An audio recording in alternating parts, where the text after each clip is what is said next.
Really, this house is charming. It gets such good light. Indeed. I want to start living here as soon as possible. While my in-laws laughed cheerfully, Farrell also nodded in satisfaction. Although we came to preview our new home, I hadn't expected it to be such a luxurious residence. As my in-laws and Farrell went ahead with plans on their own, my anxiety grew. Are we really going to buy this house? Unable to hide my confusion, Linda, our agent, quietly said to me, "Ma, let's talk in another room. There's something about the contract we need to discuss." Surprised by Linda's serious expression, I nodded. Led to a separate room, I was filled with anxiety. I thought she might press me for an immediate contract. However, what she said was completely unexpected. "You should run away immediately." What? Confused by her unexpected words, I asked, "Run away? What do you mean?"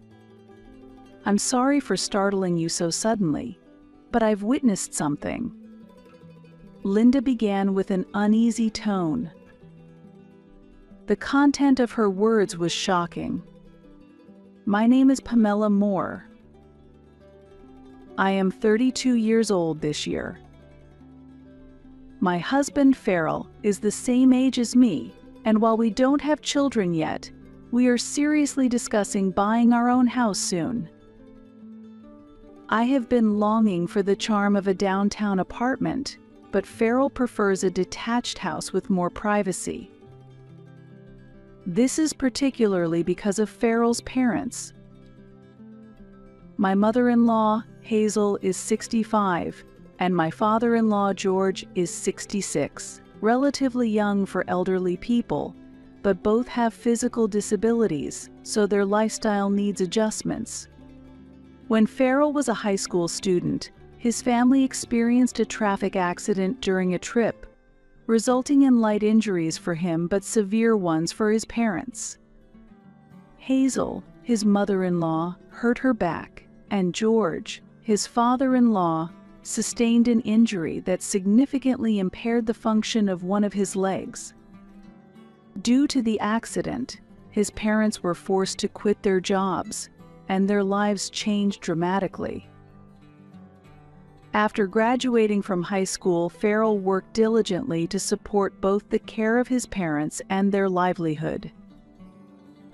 This demonstrates how deeply he values his family. We met through a mutual friend when we were 26 years old. My first impression of Farrell was that of a sincere person who valued family above all else. He always prioritized his parents, sometimes to the point of being overprotective. At first, I was a bit concerned that he might be worrying too much, but as I learned about his past, I understood why he acted this way. His kindness and deep love for his family attracted me, and I gradually developed deep feelings for him. Our relationship deepened gradually, based on mutual understanding and support. Eventually, our relationship developed and we got married. Through this process, Farrell has been seeking a detached house that would allow his parents to live more comfortably. Considering he is an only child and the health condition of his parents, it's easy to see that his desire is well-founded. However, I have always felt a slight reservation towards his parents, and as time passed, I began to feel that my intuition was correct. Looking back, I had a subtle sense of discomfort from the day we introduced ourselves for marriage, 3 years ago. The first time I visited his parents' home, I was greeted warmly by Hazel. "Pamela, welcome. Our home is modest, but please make yourself comfortable," she said. "Thank you, I replied as I slowly stepped inside. I noticed her struggle with walking, just as Farrell had described before. Shortly thereafter, George appeared from the back of the room. "Pamela, nice to meet you. I'm looking forward to getting to know you better," he said. But he staggered as he walked, clearly struggling with the burden on his leg. This showed how the traffic accident had long-term effects, making work difficult for him. However, they were managing to make ends meet with the insurance payments they received. Understanding this background, I began to realize the source of the unease I felt. Seeing their condition, I was truly glad that I had brought the pizza we had bought in advance. Despite their physical inconveniences, my in-laws tried their best to provide a warm welcome, and I was deeply grateful and wanted to reduce their burden as much as possible. When I placed the pizza on the table, Hazel exclaimed with joy, "I'm sorry for having you prepare such a wonderful treat. Thank you so much. Let's eat right away," she said, reaching for the pizza without hesitation. I was a bit surprised to see them eating so eagerly, but their genuine expressions of joy warmed my heart. At that moment, Farrell jokingly exclaimed, "Hey, both of you starting without us? We're starving over here too." Hazel quickly responded, "Oh, I'm sorry. It's just that I haven't seen such delicious-looking pizza in so long I couldn't help myself. But don't worry, there's plenty for you and Pamela too," she answered with a smile. As she did, she placed a can of emergency food on the table, saying modestly, "I'm sorry, it's just this." George also smiled and thanked her, saying, "Thanks, dear."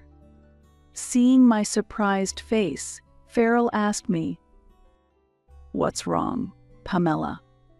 You look so shocked." I hesitated and muttered, trying to find the right words, when Farrell suddenly stood up, realizing, "Oh, I forgot the drinks." "Look, I've brought them," said George, carrying a tray with glasses for everyone, walking with a bit of a stumble but making a determined effort. "Thank you, Dad, Mom. I'm sorry, I should have prepared this." As I took the tray, I was shocked. The glasses were worn and some were cracked. The contents were just water.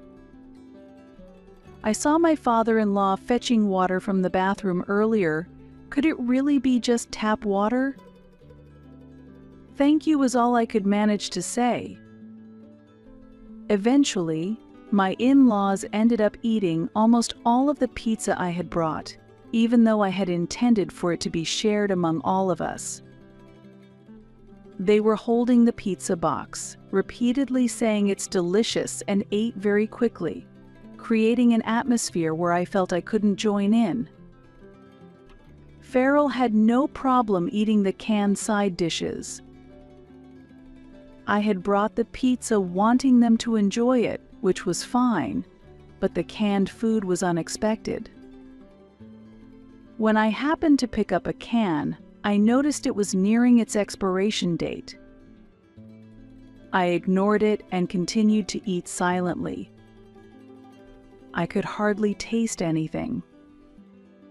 Seeing my silence, Hazel expressed concern and asked, "Did the simple meal make you feel sick?" "No, that's not it," I replied. "You can be honest with us. Farrell told us your family owns a lot of land, so you must be used to a different level of cuisine. I'm sorry, we can only provide something so modest."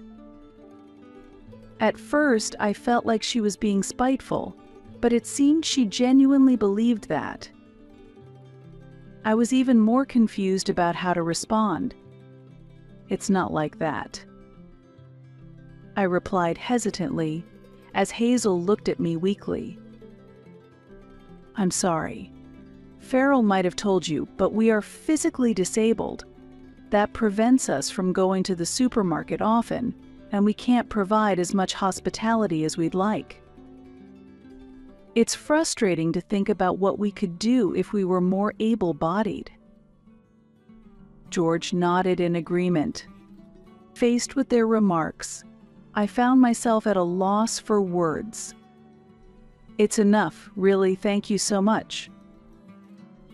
It was clear that despite their physical limitations, my in-laws were doing their best to make us feel welcome. With their inability to work, it's understandable that their lives are more frugal. We only had canned food and tap water to make do with. Although I prepared pizza for everyone, it was somewhat unsatisfying to see it quickly consumed by just the two of them. Yet Farrell didn't seem to mind, and I felt it might be inappropriate to say anything. In the end, I left their house still harboring that dissatisfaction. Later, as we progressed with our wedding plans, Farrell apologized with a serious look on his face.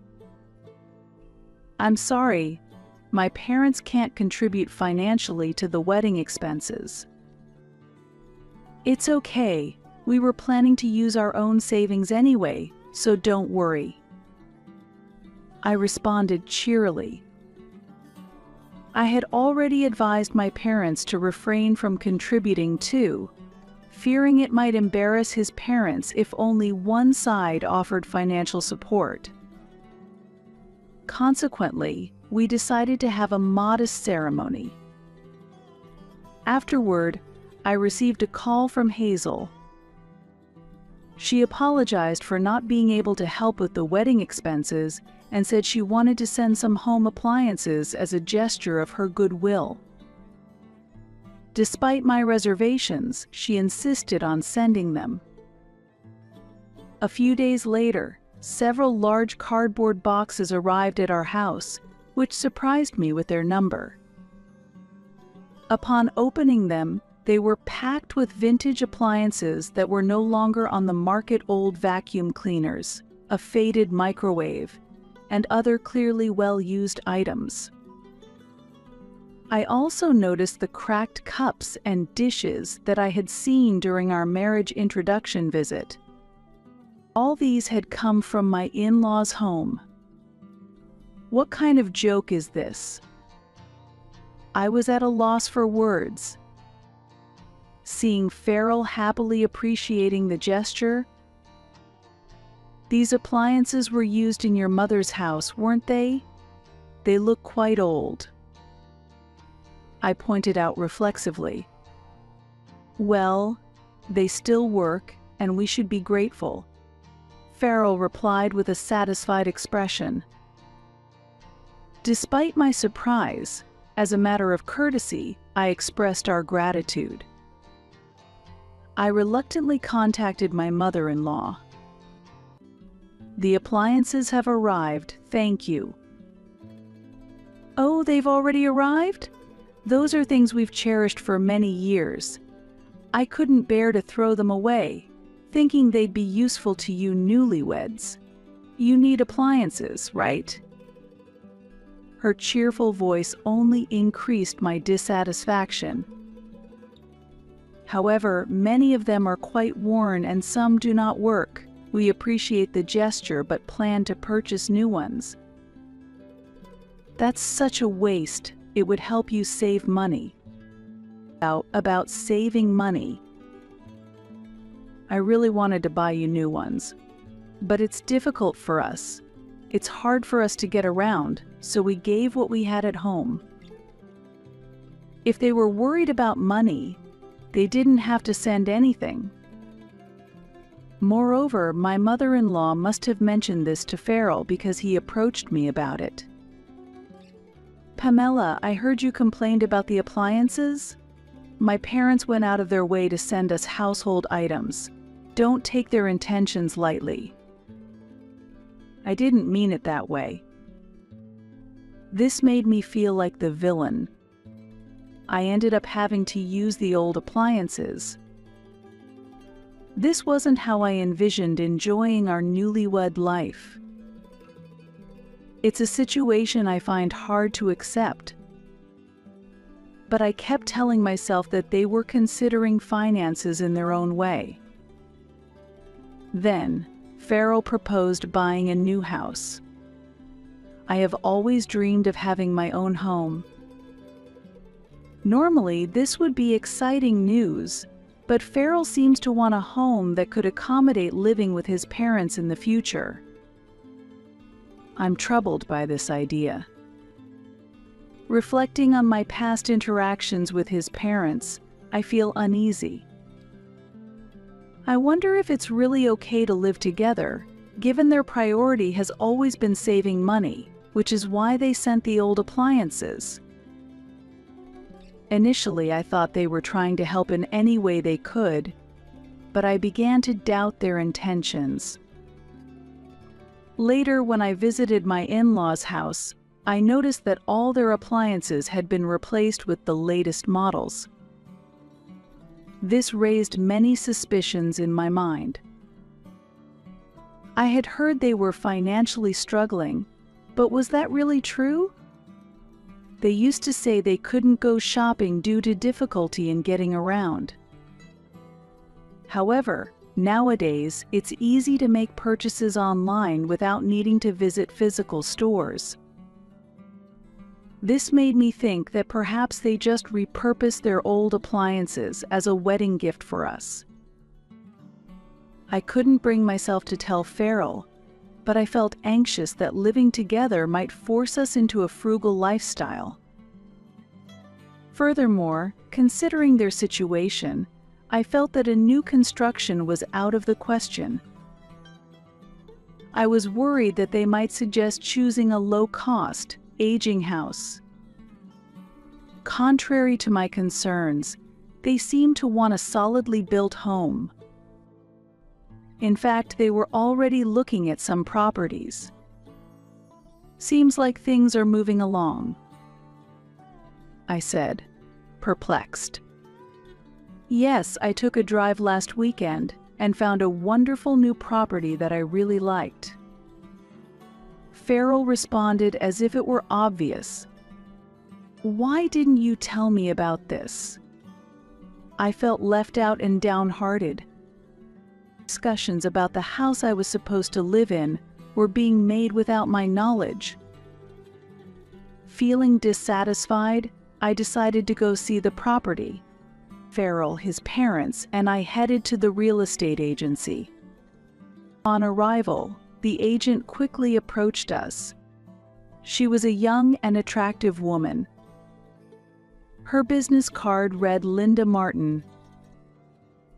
"Ma'am, nice to meet you. I am Linda, and I'll be handling your case." Farrell had arranged a car for us to go see the property together. Inside the car, my in-laws were chatting amicably with Linda. It seems the new house is a ready-built home in a high-end area. I had a vague sense of unease. Eventually, our car stopped in front of the property. It was a luxurious single-family home with a spacious yard, clearly in an upscale neighborhood. We went inside and toured the layout while in the living room. My in-laws were very excited. "Really, this house is charming. It gets such good light," they said. Indeed. I want to start living here as soon as possible. As the conversation progressed, I felt anxious and couldn't help but interrupt. "Excuse me, but this is my first visit here." "Oh, is that so? My apologies. Here's the brochure." I was shocked when I saw the brochure. The price was clearly beyond our budget. it was likely a house we could not afford. Nevertheless, my in-laws and Farrell seemed eager to pursue this property. As I was sweating with confusion, Linda was staring at me, her expression suggesting she had something to say. Holding the brochure, I pondered how to handle the situation. Soon after, my in-laws started walking towards the terrace. Farrell joined them to provide support. They were deeply engrossed in their conversation. Then, as if she had made up her mind, Linda turned towards me and whispered quietly, "Ma, let's talk in another room. There's something about the contract we need to discuss." Surprised by her serious expression, I nodded. She led me to another room, and I was filled with anxiety. I thought she might press me to sign a contract immediately. However, what she said next was completely unexpected. "You should run away immediately." What? I was confused by her unexpected words. "What do you mean, run away?" "I'm sorry for startling you so suddenly, but I've witnessed something," she began, looking uneasy. What she revealed was shocking. It turns out that Farrell and his parents had been coming to this property previously. According to her, during those visits, his parents walked without any assistance. What does that mean? My in-laws are supposed to have difficulty walking. I couldn't understand. They always seemed to struggle with walking. That's why working was difficult for them, and shopping was a challenge. What on earth? I only managed to say that. Would you like to see for yourself? She suggested, peeking through a slightly open door to observe the three of them covertly. Indeed, my in-laws were walking on their own. They weren't using any canes or assistance. Why? Why would they pretend to be unable to walk? This could be evidence, so you should record a video, she advised. Her calm voice echoed. Evidence? What exactly? I'll explain in more detail later. Following her instructions, I shakily took out my phone and recorded a video of my in-laws walking. I just stood there, stunned. I couldn't comprehend what was happening. According to her, it seemed that my in-laws were pretending to have mobility issues. Therefore, she had recommended housing that was accessible for disabled persons. This house can have ramps installed, which would make moving around easier, she had suggested. To this, my in-laws burst into laughter. "Oh no, we don't need anything like that," they said, and started walking briskly away. She did not understand why they were deceiving her. However, the reason became clear later. When it came to providing mortgage documents, it was revealed that the contracts were being processed under my name. Here are the necessary documents. The documents clearly had my name on them. As she discreetly listened to their conversation, she overheard a shocking discussion between them. After all, it's best if Pamela pays for the loan.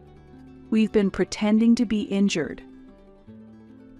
We did receive a significant amount from the insurance, but we've almost used it up on the new appliances we bought. Mom, you're being too direct. But that's what we've been planning all along, isn't it? Find someone from a wealthy family. While my mother-in-law was nonchalant, My father-in-law also seemed satisfied. Farrell kept his promise, didn't he? Pamela trusts us completely. A kind-hearted, wealthy person is easy to manipulate. Learning the truth, I was astounded. My in-laws had deliberately pretended to have mobility issues to fraudulently receive insurance money. Farrell was aware of these facts all along. After she had let me hear that conversation between the three of them, I was silent for a while. I had never imagined that I would be the one paying the mortgage. In fact, my family owns several properties, and I had mentioned this when I first met Farrell. However, our lifestyle is very ordinary.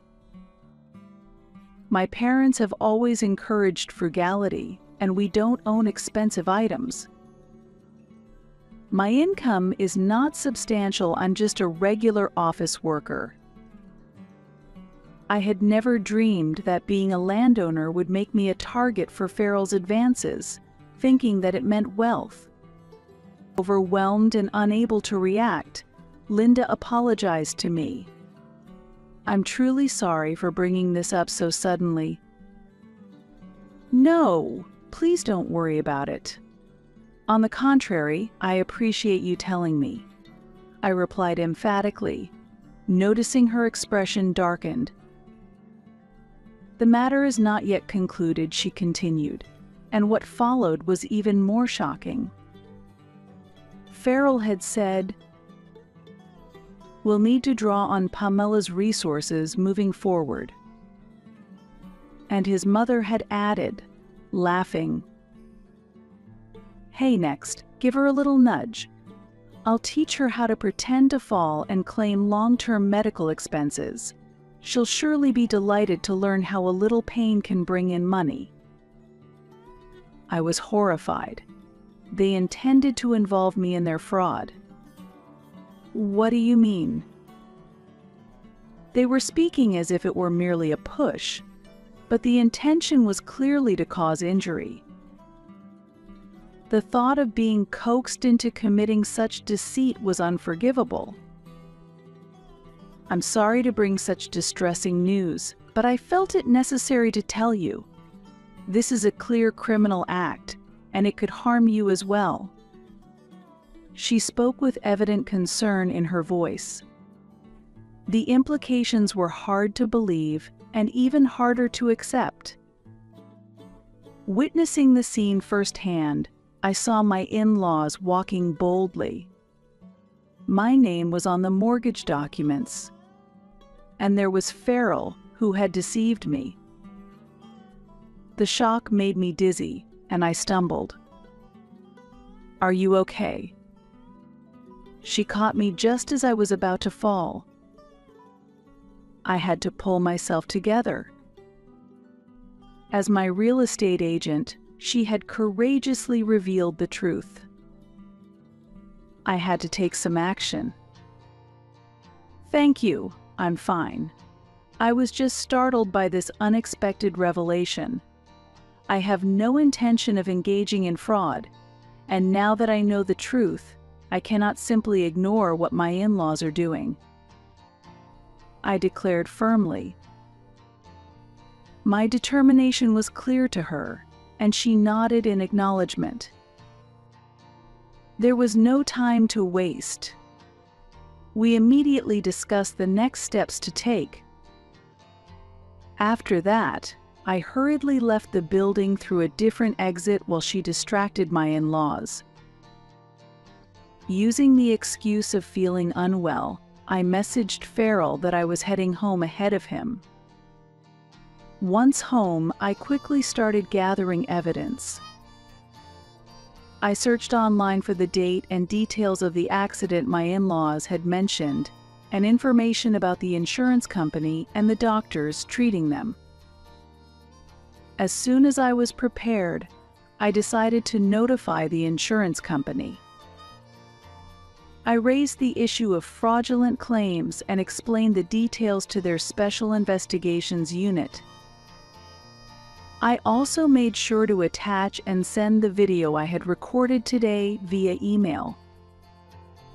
As a result, the insurance company held my in-laws criminally responsible, and they were arrested. It later emerged that the injuries they had sustained in the accident were indeed minor. Nevertheless, they had exaggerated their symptoms to continue receiving insurance payouts fraudulently. Normally, insurance companies are very vigilant about the potential for fraud in cases of traffic accidents. I had been wondering how they managed to deceive the audits, but the truth was eventually revealed.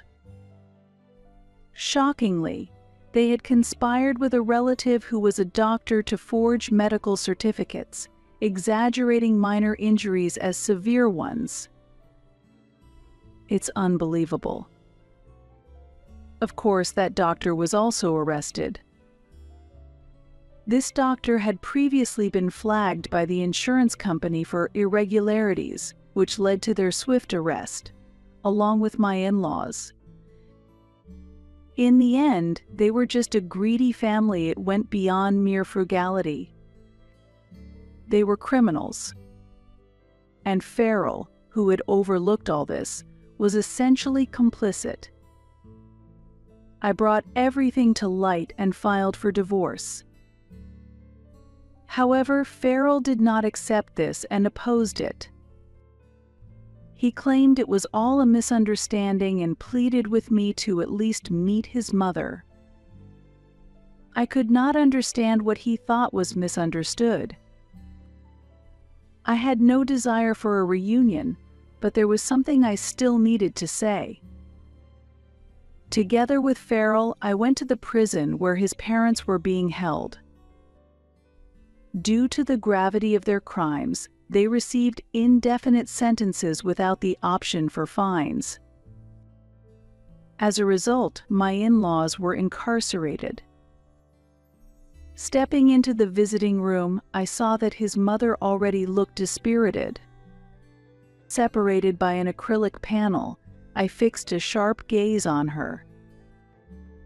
"Mother-in-law, you've been committing fraud for a long time, and you intended to involve me as well? Why would you do such a thing?" Her response was feeble. "What do you mean, such a thing? There was really an accident, and initially I truly was incapacitated. But even as my condition improved, I thought we could benefit from continuing to claim for medical expenses." I was astounded that she didn't seem to recognize the criminality of her actions. I responded firmly, "What are you talking about? That is clearly a crime. It's incomprehensible that you would coerce me into wrongdoing." At that moment, Farrell interrupted. "No, it was just an easy way to make money. It was a mistake, but I thought you'd understand, considering how your family has wealth and lives comfortably. You get it, right?" Fed up with Farrell's flippant attitude, I reached my limit. "What? Don't mix things up. Both my parents and I work honestly. We don't think about making money through crimes. This is unforgivable as a human being. Please never contact me again." At my forceful words, both Farrell and his mother were visibly shocked. The true nature of Farrell and his mother was clear. I had never imagined they were such terrible people. They only thought about making easy money and exploiting others. Even after being arrested, there was no sign of remorse. Feeling that I could no longer deal with this situation, I left Farrell behind and walked out of the prison. I would never come back here. Afterward, I proceeded with divorce mediation. It took time, but the divorce was eventually finalized. Farrell resigned from his job as his parents' arrest became known at his workplace, making it uncomfortable for him. His whereabouts are unknown to me now. Presumably, his parents are living quietly after their release. I never thought such unscrupulous people really existed. For a while, I couldn't even think about marriage. I decided to focus on my career and switch to a new job. That's when an unexpected encounter happened. I met a kind man who understood and accepted me. He understood the hardships I had experienced and offered comfort. While I hesitated about moving forward, I trusted his character. However, lessons from my previous marriage had made me cautious. He tried to alleviate those fears by introducing me to his parents. His parents warmly welcomed us and served elaborate dishes. I felt genuine joy at this seemingly ordinary kindness. His parents, too, were gentle and broad-minded, just like him. I was confident I could feel safe with this family. As a result, we got married and were able to lead a peaceful life. Over time, the topic of buying a house came up between my husband and me. I took him to the real estate agency I recommended. It was the agency where Linda worked. Thanks to her support, I was able to see through the deception before, and I am deeply grateful for it. As we entered the real estate agency, a familiar face greeted us. "Welcome." "Oh!" She seemed to have recognized us. I responded with a smile. "Hello? It's been a while." She was as energetic as ever. The new business card she handed me had Chief written on it. Feeling her growth and experience brought me genuine happiness. When my husband was not around, she kindly said, "It's really great that you found a good partner." "I'm really grateful that you told me the truth back then." "Thank you." My smile widened. We decided to build our new house through this real estate agency where she works. It was a decision made after wanting to somehow repay her. I'm sure this time, my ideal home will be realized. Thinking about our new home naturally brought a smile to my face.